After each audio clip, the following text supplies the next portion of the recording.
Welcome back to Audrey Totally Stole Kyle's Haircut, episode 1. Classic. Today's episode, we're going to talk about Queens of the Stone Age. They just released a new album. Mm-hmm. It is called Villains. We will talk about our opinions on it, but we have a lot to get through. 7 studio albums. Jesus around Christ. 7 or 8 in... So... first of all, how was your day, Kyle? It was pretty hectic. Not to waste any time, but I mean, listening to 7 Queens of the Stone Age albums in one day, that's a marathon. I never want to listen to them again, but yeah, seriously.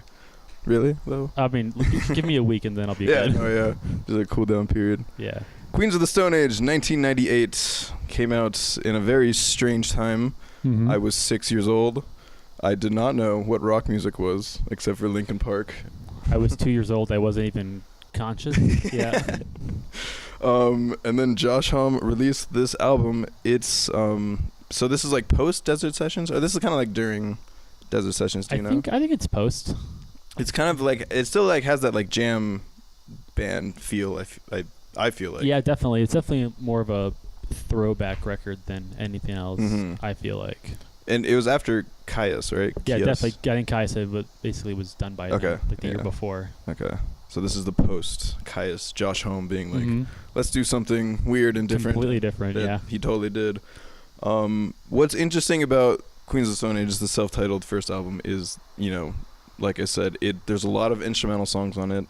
It sounds like, I don't know, when I was like going through it, it kind of has that like, I don't want to say Dave Matthews feel, but it's just like, kind of just in the jam band sense, because all the songs are kind of like, you know, they're instrumental. They kind of just come and go to whatever musician he had at the time. I feel like exactly. Yeah. There's a lot of different feels and a lot of different styles, even on like each song, because you know it is kind of like an embodiment of the Desert Sessions.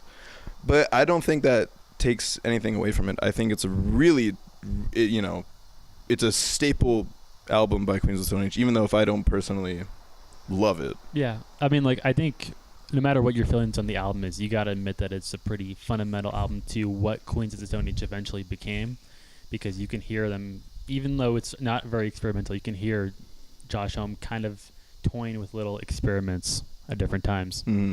And I don't know, it's like, it's weird looking back on it, because, you know, there is like, you have like that pop format that he's going for with, I guess not pop, just in terms of like arrangement. Of course, Rated R is like more pop oriented, but like Mexicola and the first one, Regular John. Yeah, they're kind of just like verse chorus, bridge chorus to some extent. Yeah, he's definitely not breaking any boundaries on these songs. But I mean, like, I really like that song. Was it "You Can't Quit Me, Baby"? That's really. I love that song. Oh, it's such a crazy riff. Yeah, it's definitely one of the ones where he's definitely going for more on that song instead of just writing a hey, you know, kick back little rock song. He's really going for something bigger there.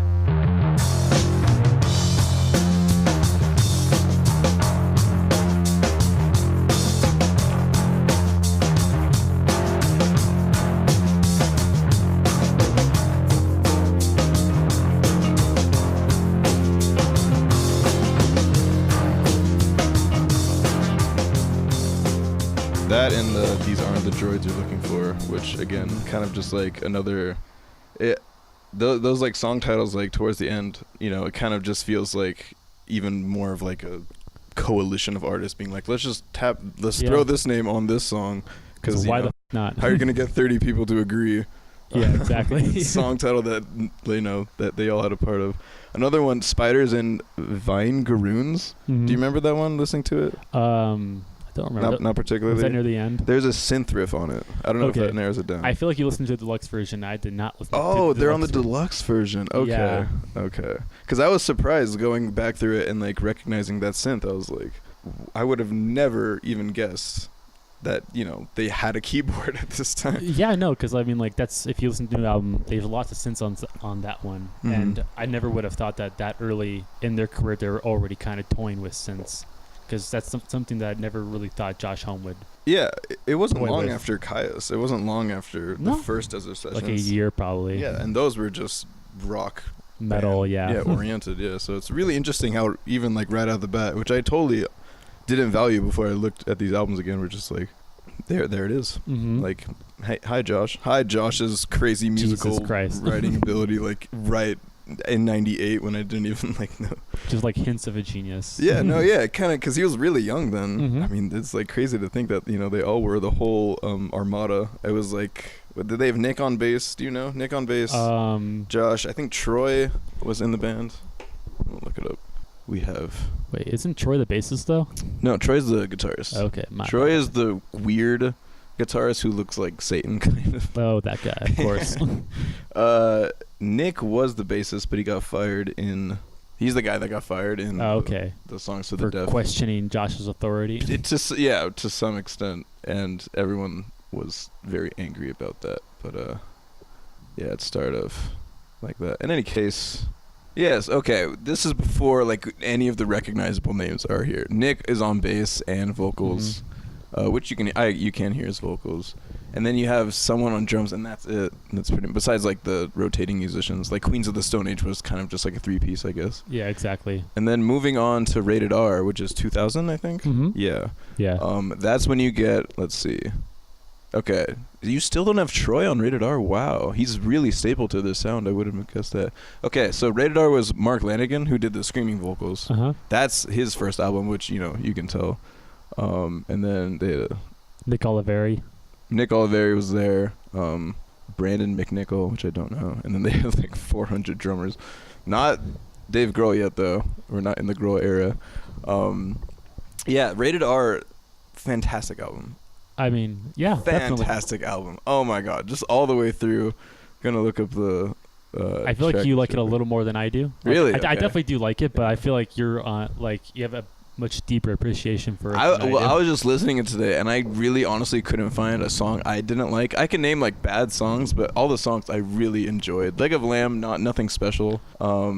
Tension Head is awesome. In the Fade is okay. Mm-hmm. I think Better Living Through Chemistry and Quick and to the Pointless are absolute just fire. Those are really good. I like absolute. Oh my god, the riff on Better Living Through Chemistry is so like such a good melody. Such a good melody. What I found weird was that I found myself the tracks I like the most on this album are the ones that Oliveri sings. I feel like the screaming ones are like the best songs on this album, like Autopilot or Quick and to the Pointless. Oh, not the screaming ones. Okay, yeah, Autopilot. Anyone that he sings basically, or like Tension Head, like really good. Tension Head is very good. Yeah, okay. Or even Mark Lanigan's In the Fade is like a really good song. So I mean, Josh Homme does really good with his vocals too, but just the more exciting ones tend to feature Oliveri. He's Josh Homme is prominently featured on The Lost Art of Keeping a Secret, where the chorus is really just him going like, "Ooh."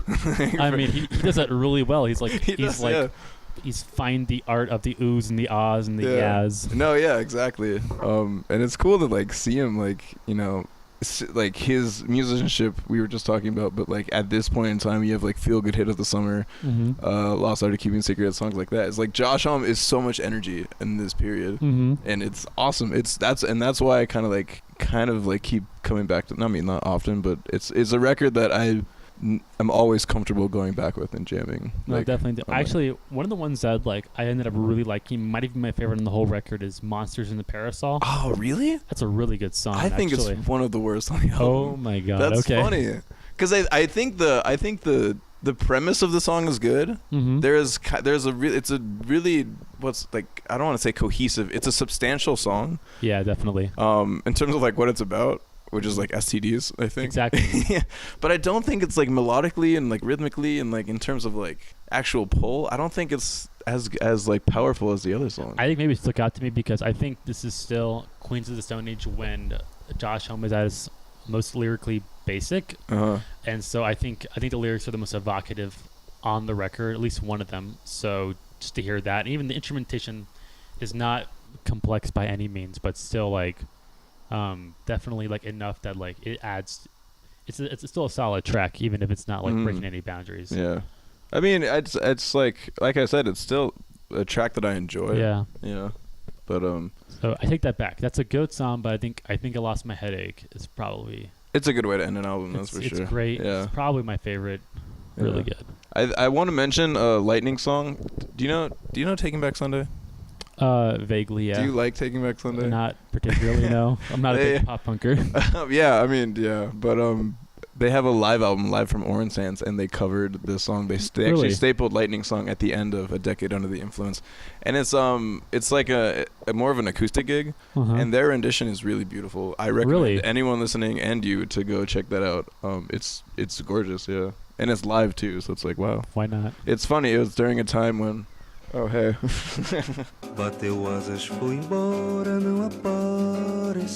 Yeah, and Rated R got really, really good reviews. Like, looking at it now, it's like nothing under a 4 out of 5, nothing under... The lowest is 8.6 by Pitchfork, but, you know, Pitchfork is just yells at clouds if they don't look pretty, so... Honestly, they're going to be very hypercritical because they know better than you, so... That they do. Songs for the Deaf. Oh, my God. 2002. Golly gee, where to begin?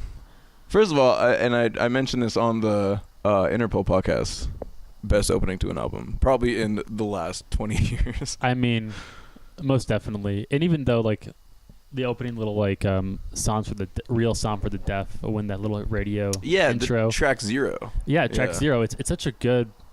It's interesting. I don't know, because it really sets the concept, even though it's not a track, but it really sets the atmosphere. And then when Millionaires comes in, I wasn't expecting the first time I heard it, really, because I've heard a couple Queens of Stone Age songs before, and they're very, not punch you in the face kind of songs, but that one really is. No, definitely. The whole first half of this record is just like, let's see how many hits your face can take. Jesus Christ. No, because like No One Knows, First It Giveth, Sky Is Fallen. Sky Is Fallen. 6-shooter is absurd. Hain and Tree. My shout out to my friend Max, who thinks the transition between Millionaire and No One Knows is one of the best transitions. I mean, that's because it's because the way it is it's the last scream from Mark Lanigan, I think, who's like, he screams and then stops for that pause, and then the riff in No One Knows starts, which itself is littered with like those pauses because it's like bump, bump, bump, bump, and he gets a kick out of it every time. And I didn't even notice it until he brought it up that like that was a transition, but it's such a good way how the album flows, which goes back to it's a concept album. Exactly, and I think it's a different kind of concept album because, like, when I look lyrically, it's not like there's this consistent theme or story that Josh is trying to tell you, but it's like just this... It's an atmosphere. It's an experience that he's trying to convey to you, which I guess is driving through the desert to Joshua Tree, which is kind of where they're from. But, I mean, like, I think this is really where you get the idea of Queens of the Stone Age being a desert rock group. Exactly. It shines in... I think a big factor to what makes a band desert rock, besides coming from the desert, exactly, is how like harsh and like cynical their riffs can be without even like them telling. I don't know. Those riffs, those riffs sound like they don't believe in anything. Exactly. It's such a very nihilistic. Yeah, very nihilistic riffs. I don't know if this makes sense, but I feel they're like so sharp. They're so sharp and just. The word I keep thinking when I listen to this album is just barren. It's absolutely just barren. There's just no life at all. Which not to say there's no emotion, but there's just no like added on like little frillies, and it's just like it's so just bare bones. Which is funny because you need like for an album to convey that, it needs to be littered with such like innovative like riffs, like heavy stuff. This album, you don't have to listen to us. This album is going down in time as like one of the great. Every magazine says so. Every website. It's definitely it's probably one of the greatest rock albums of all time. I don't think I'm exaggerating by saying that. I don't think that either. I will say that this is one of like the greatest top. I don't know. If you were to compile like the top 25 list, this was probably like 11. The century or I've just Oh yeah, definitely. Yeah, I would say like 10 or 12, dude. This album is almost flawless. I'm not much of a fan of Another Love Song, but I mean the point of Another Love Song is that it sounds like poppy and radio-y because it's like the radio hits. Like, exactly. I just love that line at the beginning where it's like, we play the songs that everyone else plays more than anyone else, or something like that. Yeah. Clone radio. Exactly. Yeah. I need a saga. Or like I forget what he says with the Spanish announcer when he does the whole like Queens of the Stone Age. Yeah. I love that part. It's great. And First It Giveth, what an absolute banger that track is. It's a track that I kind of got tired of quickly just because I jammed it so much because so addicting. Yeah. Such an addicting track. It's still probably my favorite song by them. It's definitely up there, like my top 3 favorite tracks by them. I will say go with the flow. People like it, but I would say it's a weaker track on it. I really like it. It's catchy, but I mean, I think there's a lot of other appeal. I mean, this is just a personal opinion. There's a lot of more appeal in the other songs. Still, definitely. Not a bad song by any But means. you think if that goes in any other album, that's like the top song. That's what makes this album so strong. You think? I think so. I think it's such a strong track. It's a strong album that like any song, if you put it on another album, it's one of the best songs. Okay. In that. Yeah. It's the music video is awesome. I don't know if you've seen it. Yeah, it's really cool, like animated. It's so weird. I saw Queens of the Stone Age at Red Rocks in 2013. Oh, so what, the Like Clockwork tour? Yeah, it was Like Clockwork. Was it 2013? Did that come out? Yeah, fantastic. It was an amazing show. One of my favorite parts that like one of the reasons I view it so highly in like my memory is because they were performing Song for the Deaf last. And the way they did it, they're performing it live. It's such a heavy riff. Everyone's losing their friggin' mind. And like they go to a part where the band just like kind of like stops the song or just like stops playing, and then they like kind of like say some words or just like probably just like a thank you or something. So it's like one of the like later songs, and they go into this. They do the riff for like a bar or a measure, and then they go into this breakdown that is not. It's like can't be more than 8 seconds long, 8 to 10 seconds long. All right. Yeah. It's a complete breakdown of what they're playing in the sense that there's no time. There's no like none of them were in rhythm in the sense that the riff is like dun dun dun dun, but they go like dun dun dun dun dun dun dun dun dun dun. So they're like they're just playing the same riff but in a different time signature basically. No, they're playing like the notes of the key of the riff or like the scales because it still sounded like in the same like zone. Okay. But the rhythm they were playing was like dun dun dun dun. And it was like stuttering and like kind of like falling apart, but then they go back into it even harder. And that part I remember so clearly because I was absolutely floored. If someone wants to look, it might be on YouTube. A song for the Deaf, Red Rocks 2013. That part was just because they all felt just so disorganized, but they jumped back into it right at the same time, and it blew my mind. I can't recommend seeing them. Have you seen them live? I've never seen them live. I can't recommend it enough. Maybe now I can recommend against it because of Villains, but I don't know. We'll cross that train when we bridge to it. Okay. I mean, I'm sure it would still be a great show no matter what they're playing. Exactly. I mean, they're top tier musicians, like bar none. In any case, Lullabies to Paralyze. Kind of hinted on the last lyric, not the last lyric of Mosquito Song, which is by itself is the last song on Songs for the Deaf. Yeah.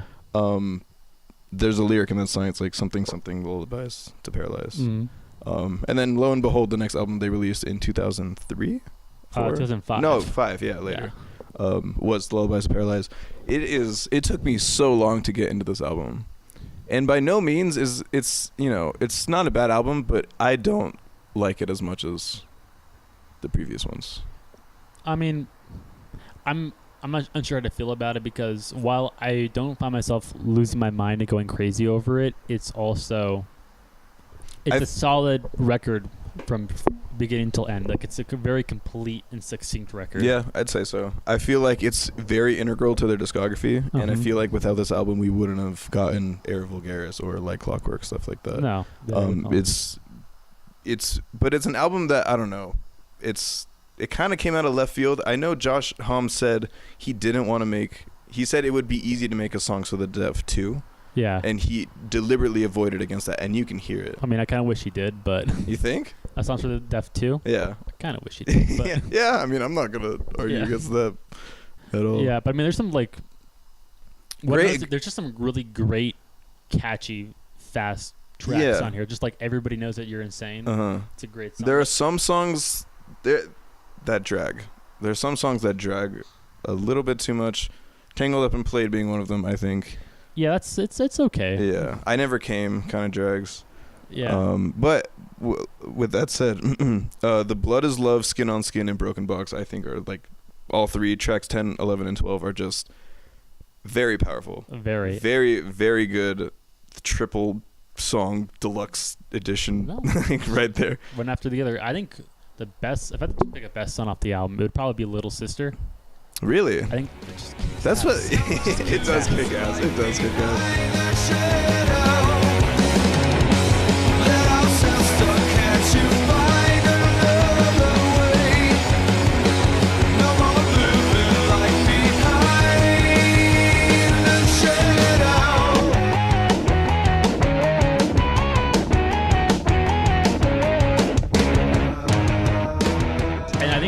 songs in here that just like are really slow and like methodical, and just like the simple chug little riffs. I think Someone's in the Wolf is kind of like that. Yeah, the ones that I find the band going to time and again, and so when I hear Little Sister and it just so much more faster than every other song, it's refreshing to hear that. It's an album that shouldn't really be thought too much about. You shouldn't really think a lot when you listen to this album. No, it's not like they were trying to be like, okay, we got this big grand idea going to this album. It's just, and there's not honestly like a theme either. No, I would say to me it's a little darker than their other albums. It's the album covers is and I'm not just because of the just because of that.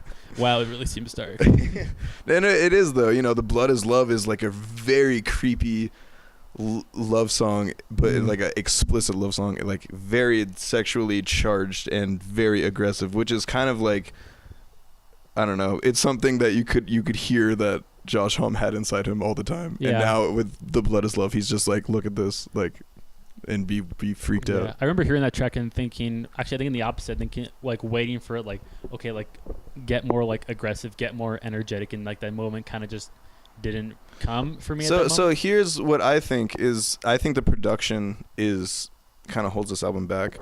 I think it's a very heavy song, but then again, it took me a really long time to come to that conclusion, just for like in my own taste, because it's not a very polished album. It's not easy to listen to, honestly, and I think that hinders a lot of its potential, and I think that's why people look at it the way they do.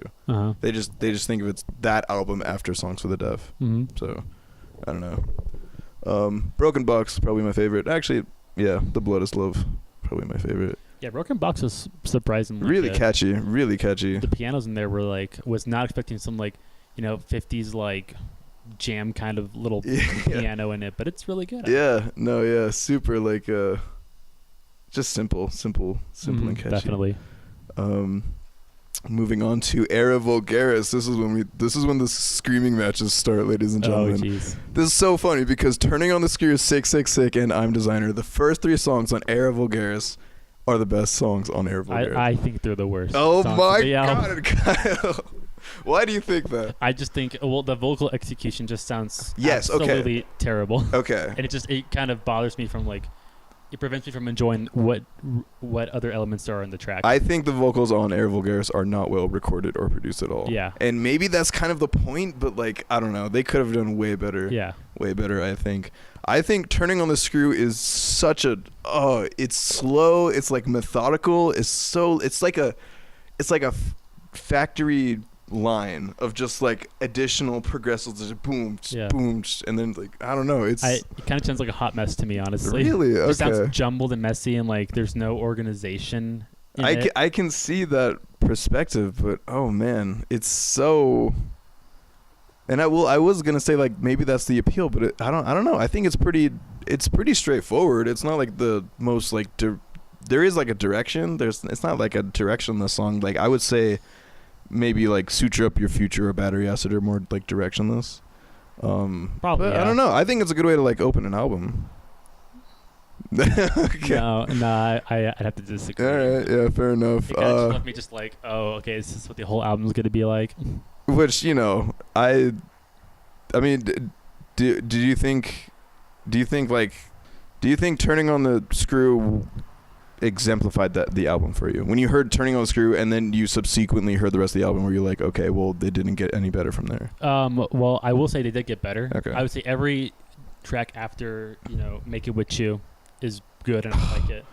Okay, 3s and 7s is the best song on this album. I will say that. I still think Make It With You is the best song on this album. Okay. I mean, that's a great song, though. I definitely really do like it. I think it's the best song on this album. So I mean, we agree on that. But I think I'm Designer. The lyrics are awesome.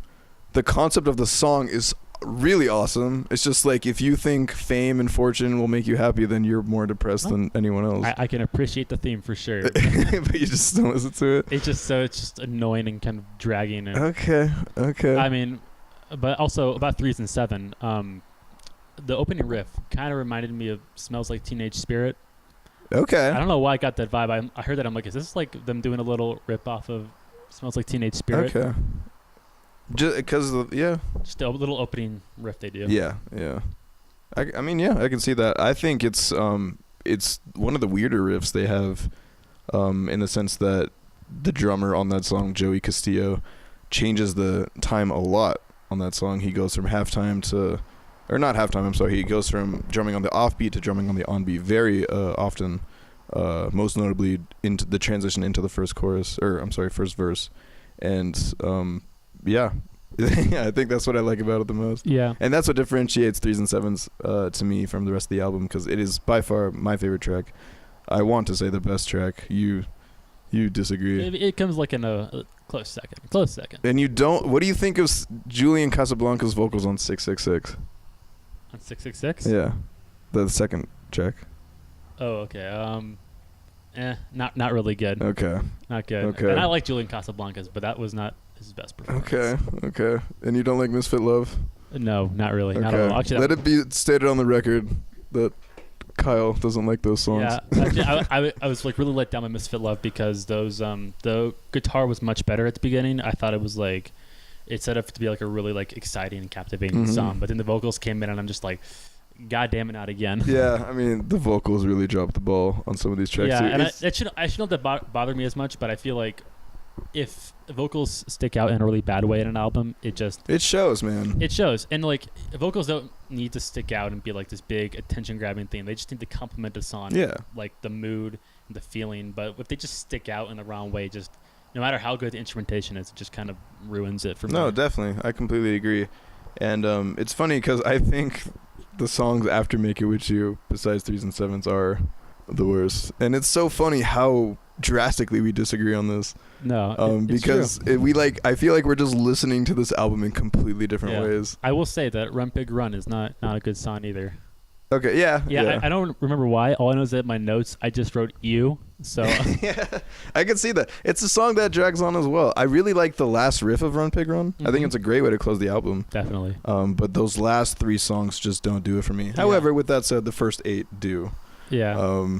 Just the opening riff to Run Pig Run, where it's just this heavy chugging, and I'm like, okay, now let's do something with it. And like 2 minutes later, doing the same thing, and I'm like, yeah. Well, until it gets to the, it's a almost 5 minutes long. Until it gets to like that last minute where it gets kind of like really like sluggish. Yeah. That's where I really like the what's the word? Is it not sluggish? Just like toxic, poison. Sludge. Yeah. Yes. yeah. Thanks for you got my back on that. Even though we completely I'm just like flabbergasted that we just disagreed. Yeah, so I think it's definitely their worst album. It's not even close. No, dude. Oh my god. In any case, moving on to Like Clockwork. Really good album. I know you like this album. I would say, I mean, I really like Songs for the Deaf, but I would say this album is just as good. Really? Just as good. Like Songs for the Deaf is definitely a better album. Yeah. But it's just as good in my opinion. That's high praise, man. I love this album too. I think it's very there are tracks that really just let me down. Like I'm not too into If I Had a Tail. Oh, really? Yeah. Oh, that's such a good song. I think I Sat by the Ocean is okay. But honestly everything else is really cool. Kalopsia too I don't like, but yeah, okay. So you don't like Kalopsia? I don't like Kalopsia. That's probably my favorite song on the Really? album. That is such a I was listening to it on the way here and it was so I find it very annoying. I just love the slow and like melodic beginning because it's so not what they do. It is, and then they just kick in with this really rough guitar and just for me it kind of just like I don't know, it kind of I didn't like the whiplash it kind of gives. Like when it like goes into the chorus, all like kind of just like bangs your like it kind of just like brings you there quickly and like forcefully. But I like that in a song. I like it when you can just change a mood on a dime like that. Yeah, no, I value it too, but I don't know, something about Kalopsia it just never clicked with me. Yeah. So wait, do you like I Sat by the Ocean? It's okay. I think it's a weaker track, but I think it's probably one of their best songs. Oh, like in their whole discography? One of the best, definitely top 5. For wow. Sure. Okay. Definitely. I disagree. I think it's kind of like derivative and a bit like I don't know what's different about it because there's lots of songs when it's just a simple kind of riff and singing. And usually it's okay or it kind of bores me, but for some reason on this song it's an insanely catchy hook. Mm-hmm. It is. No, yeah, in terms of like that song format, which they barely even go into. Yeah. They never really have those I don't want to say like radio songs because they do. It's just like it's a very, you know, straight to the point song, very simple, very cut out. It's just like, I sat by the ocean, drank a potion to erase you. Yeah, to erase you. I think Keep Your Eyes Peeled is awesome. I think it's as good of an opener as how Songs of the Deaf was open. So I can see. I mean, yeah, definitely, but like for completely different reasons. So. Oh yeah. Yeah. Completely different reason. Like they're kind of like, in terms of like feel and experience, they're kind of just like conveying completely different things. You know. Yeah. I think what I just love like this album is that like albums like Era Vulgaris and like Rated R, I just felt like I wasn't getting enough like real, just heartfelt emotion from the band at times. Where I'm just like, okay, like you're singing about like love and like, you know, just like loneliness and just like this really vague, really vaguely addressing like these emotional topics. But I feel like on this album they just like really like went for it and like just went down deep and just pulled out all these like deep emotions. More like genuine stuff. Exactly. Yeah. Yeah, no, I can definitely see that. I love Elton John's part in Fairweather Friends. That's so good. I think it's awesome, and I love that he featured as. Well, did you hear how when he heard that they were recording his album, he emailed or called Josh, and he's like, "There needs to be a Queen on the new like Queens of the Stone Age album." I was like, "Elton John, you're cool, man." Aww. What a little guy. That. And I love his contribution to that song. It's so fitting. I love how it ends too. Just like, I don't give a blank about them anyhow. It's, I don't know, super like very unconventional moment from Josh Homme. Smooth Sailing was one of the best songs they performed live, without a doubt. Yeah, it goes so hard live. No, it's so groovy. It's so groovy. I wish they went harder with it on the recording. It's well produced and everything, but they could have made it a bit more like metal for my taste, because, you know, they dabble in metal. It's not like a new thing for them. Yeah, I wouldn't have expected they would go heavy when performing that live, because it doesn't seem like they're super heavy song. Yeah, no, it seems like it's really chill, you know. Well, it's kind of just live. It felt more just like a funk metal song. Really? Yeah, it was like really just going. Maybe a preview for Villains, because it seems to be. To some extent. I think the album ends as good as it opens up. Yeah. I think Like Clockwork and I Appear Missing, the full 6-minute version, is really awesome. Yeah. My God Is the Sun is okay. Too much on the radio. I mean, it's a good song, but I just heard it way too much. I've never heard. I've even never heard them on the radio. I'm not entirely sure. That song was always on the radio, I remember. But yeah, I mean, I do have my gripes with this album, but honestly, they don't run deeper than I just don't like a few of these songs. They're great songs. They're really like very structurally great songs. I just don't really like them that much. I really don't think I dislike any on this album. Okay. I think like the title track is such a good closer. I think because like again, like they don't really go slow, like piano ballad kind of feel. Yeah, and they go at it. They pull it off, which I would have never thought. I would, you know, he was playing the piano live, and I would have never thought I would ever see him play piano live. Does it really well. Yeah, no, and it works. Unlike Villains. Oh jeez. I don't know. I want to preface this in saying that I normally have no problems when bands go the overproduced sound. Yeah. I'm a sucker for pop music. I love like really produced, like catchy pop music.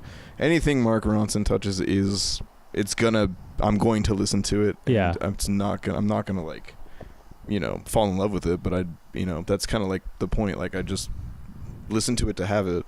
This album just isn't doing it for me. Feet Don't Fail Me is good, Haunted House is good, and Villains of Circumstance is good. Yeah. The in-betweens, it's funny too, because it's like first, middle, and end. The in-betweens just are so... I hope it grows on me. I hope it grows on me, because I am not feeling most of this. Yeah, I feel like I was feeling pretty good about this album. Like, oh, you know, it's different, but it's not terrible. But I feel like over time I'm going to like it less and less. Like, I'd be surprised if I actually listened to this more than once for the rest of the year. Like, yeah, honestly, I don't think it doesn't. Normally, a Queens of the Stone Age album, you know, it's usually on the top 10 rock list of that year. Exactly. Yeah. This isn't going anywhere, I think. I mean, and it's not going to age well. I mean, I've been reading reviews, and it's been pretty just like, meh, it's okay. It's not bad, but it's not nearly as good as like I think it's like Clockwork was such a universally acclaimed album that you hear this now it's for me this is like, you know, down with the pop direction, but it's this like, I know they can do better than this. I know they can. They've done it 6 or 7 times before, and so this just falls below the quality of what I think they're capable of. And it's not like they're not like lazy. They worked really hard on these songs, but it's like, I don't know. I mean, I think. Well, I was so disappointed because I heard I didn't hear any of the preview tracks really. I mean, I kind of listened to The Way I Used to and thought it was a pretty decent track. Yeah. But then I heard Feet Don't Fail Me, and it was such a good opener. And it was great opener. It set the mood. I'm like, oh, this is gonna be a heavy rockin' album. I was so ready for another Songs for the Deaf, just where every song kicks ass. But that didn't happen because you hear songs like Hideaway, which I don't know what that song was trying to do. It's so slow. And are there even guitars in that song? I'm like, I hear the beginning, I'm like, okay, there's bass, there's drums, there's plenty of synths, but I can't find a guitar anywhere. I don't know, man. Yeah, it's like, when we say directionless, I think most like Fortress and Hideaway are kind of just like the definition of that. I think Unreborn Again is alright. And like you said, I thought The Way You Used to Do was, it was a good single. It was kind of just like they kind of went into the way the Arctic Monkeys went with their last album, AM. Kinda, yeah. Just like more like kind of like sexy noir funk. This, of course, The Way You Used to Do is more kind of rock oriented and heavier than most Arctic Monkey stuff. And Feet Don't Fail Me is a fantastic opener, as they do. They open every album fantastically. Yeah. But I don't know. I hope it grows on me. This, we as fans deserve better songwriting than this. Yeah, I remember I originally gave this a 7 out of 10. I'm not sure if I would give it a 7 out of 10 now. Yeah. That implies I enjoyed it, and I'm not sure if I did or not. See, if it was a very produced album, if it kept the production but was more aggressive and more just, maybe cathartic is the word, maybe like ferocious. I wanted more just like drive. I wanted more like sharp edges. I wanted more desert rock. Exactly. This isn't desert rock. You didn't get that. I mean, I have nothing against synths in theory, but I mean, there's like this fine line when it comes to synths where like the minute you cross it, okay, it's too much synths. Yeah. Your music is drowning in it, and that's when it becomes your album loses its identity, where it's no longer a rock album or whatever you wanted it to be. It's this is their synth album that got everyone Seriously, and I don't think it's gonna be a good. In the long term, because whenever bands release an album, you always look at the other ones differently, I feel like. Yeah. I think the next album they release after this, I hope it makes me look at Villains differently. I hope it makes me go back and be like, oh, that's what they were trying to do. Yeah. Like, oh, that's what they were going for. But right now, this is like the One More Light of Queens of the Stone Age. This is what One More Light was to Linkin Park.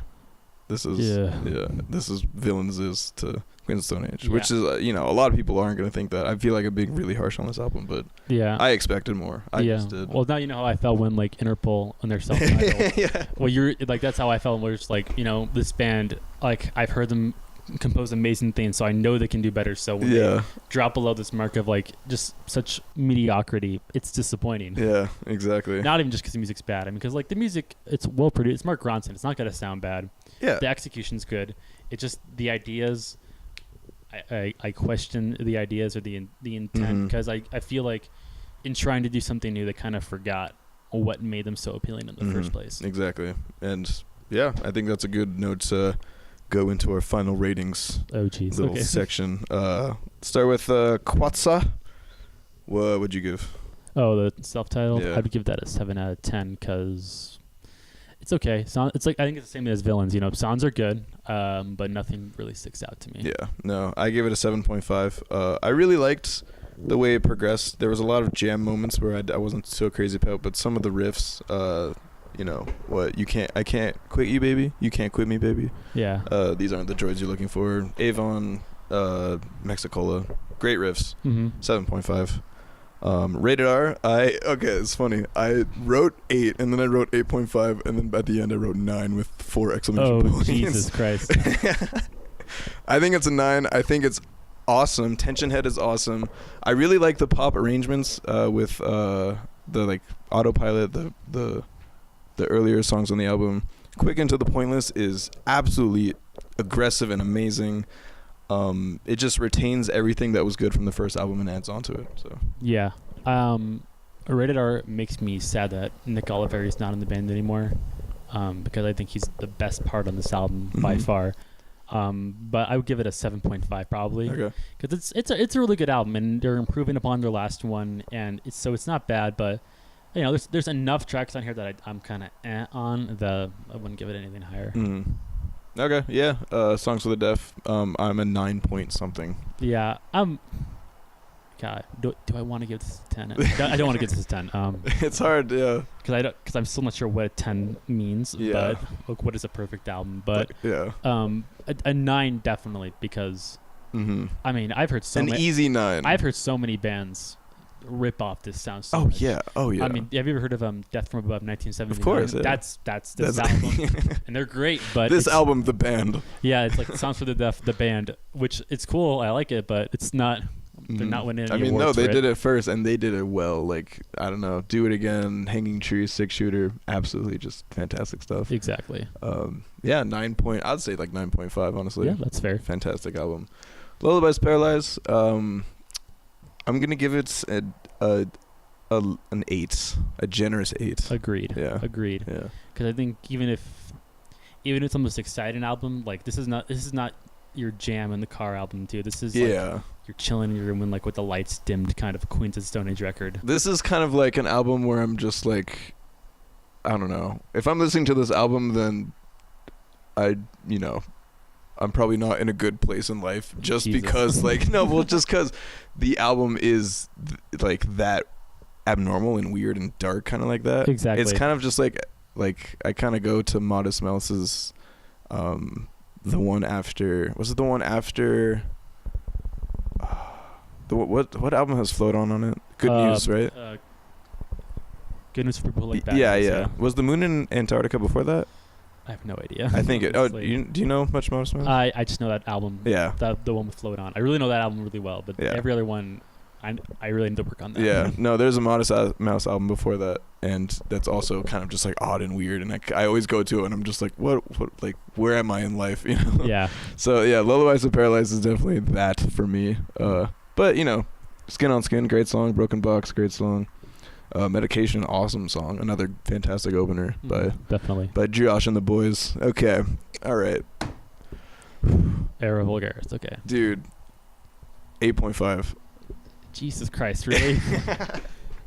Yes. I thought. Okay, maybe he likes it. He might be generous and give it a 7. No, it's better than Lullabies, that's for sure. Oh, that is so not true. Yeah, it is. Okay. At least I can say they performed every song well on Lullabies. Oh, you're cruel. I mean, I will say, wait, we should quickly mention that they were probably having a lot of band issues internally. Most definitely. This is like kind of from what I'm getting from you. This is like the Interpol of. Exactly. Where it sounds like they don't sound on the same page. Because a lot of them quit after this record. They got a. That's why it took so long for Clockwork to come out, like 6 years. Yeah, no, it took a while. Yeah. So what was your score? 5. I give it a 5. Jesus. So because there's still good musicians and there's still a couple of really good tracks in here that I really do like, but God, just the fact that they come out the latter half and the first half is just so abysmal. Yeah. I mean, I agree to disagree, my dude. Goddamn. Moving on to Like Clockwork. 8.5. I give it a 9. Okay. Because just as good as Songs for the Deaf, and I think this is such a wonderful return to form for the band. No, definitely. And definitely some of their best songs for sure. It's kind of like I said this last time. It's kind of like the In Rainbows of Queens of the Stone Age, because it's a very cohesive album. Yeah. Everyone's doing what they got to do. John Theodore is the man on drums. Oh my God, he's the guy from Mars Volta. Somehow Josh convinced him to join Queens of the Stone Age, and thank God, dude. John Theodore knows how to play the drums. Honestly. And just fantastic musicianship all around from Dean and Troy, and the new bassist guy that isn't Nick. Yeah, I definitely think so far it's one of the best albums of the decade so far. Okay, wow, that's high praise. I would definitely put it up there. Definitely the best rock albums of the decade. Yeah, I don't know. I'm trying to think of what I would put above. It would probably be lower on my list, but it would be on the list. Yeah, I'm trying to think of what I would put above it, and there's not too much I would throw above that. Yeah, I mean, when you're on the spot, you can't really think of a lot. Yeah, but I was thinking about this earlier, and I'm like, I I still couldn't name much. There's like 5 albums I think I can put above this, but that's about it. Yeah. Yeah, I mean, good album. Very good album. Very solid album. Unlike Dun-dun-dun-dun, as I scroll up. Okay. Did I give a 7 already? Yeah. I want to say 7, but I can't. I would say 6.5 or 6. I'm gonna have to agree with you because I definitely 7 because it was well produced and the instrumentation. 7. I mean 9 for production, but yeah, definitely. I mean, and all the sounds were well performed, so I think that's why it won a lot of good graces with me. It's just they all sounded good. Mhm. They all sounded really in sync, but just not the direction I was really looking for. No substance, in my opinion. Yeah. Not much meat on the bones. Exactly. Um, Very vanilla. Like I was just praising John Theodore. He is so underutilized in this album. That's I think true. all the musicians are underutilized in this album. Well, it's like that one song was a Hideaway, there's one song just where it's all synths and I can barely hear any guitar, and I'm like, what's a Queens of Stone Age song without guitar? Exactly. What? I mean, it's this, but like, That's I don't want it. everything that like you are as a band. Seriously. And I mean, the cover art is cool, and I'm sure the songs are great live. I mean, it's kind of like the same as like Clockwork, but just kind of weirder. Yeah, I know. Because it actually is Josh on the cover, which is like, geez, you're. Oh, was it implied that Josh was the vampire? Well, no, like on the cover of Villains. Oh, yeah. That's why, like, I'm like, it's like. Well, yeah, he's kind of going in like the Steven Wilson route, which is funny because Steven Wilson released a really pop album the other day too. Yeah. Which I wasn't too crazy about. I mean, it's better than Villains, but they are kind of they're putting their faces out. It's kind of like, this is me, I'm the pop star, which I don't know if I'm too crazy about. Yeah, I'm not too crazy. It's so Josh Homme of him to do. Yeah, I get. Yeah, that's pretty. Like, I'm the face of the band. It's me. I mean, it is. Band. I mean, he might as well. I mean, it's true. It is, but I mean, it's that kind of attitude gave us Air Vulgaris, and so. Which was a great album. All right, but what this didn't work a second time. So. Yeah, no. I mean, it couldn't be further from a lie. That's not. Yeah, that kind of made sense. Thank you so much for listening to the Daily Level Podcast, Episode 3. I have been Audrey Bad Guy. That's Kyle Lands. Mm-hmm. We have the same hair now. Yeah. I don't know for how much longer. Join us. Yeah, join us. Email music at Daylobo if you have any, suggestions for bands you would like to talk about. If you want to come contribute to the blog, it can be found at daylobo.com/section/music. This has been Queens of the Stone Age, a rundown, a disappointing, ultimately downhill slope. I was hoping we could bond over how great this was, but I mean, no, we had some good bonding moments. Yeah, but I really like it how we honestly don't listen to like Air Vulgaris the same way. Yeah, I think it's cool. That is pretty cool. It is interesting how we just have vastly different opinions, because I respect your opinion a lot. I mean, you're a great writer and everything, but like. I don't know. It's just hilarious how it's like music can be so personal to our weird little monkey temporal lobes. Exactly. Like, and from what I can tell, that's a pretty divisive album among Queens of the Stone Age fans anyways. Yeah, I mean. Many don't like it. Many think it's the best. Yeah, much like this latest one. We'll see what time will tell. Oh, jeez. Yeah. Once again, thank you for listening, and have a fantastic whatever day it is for you.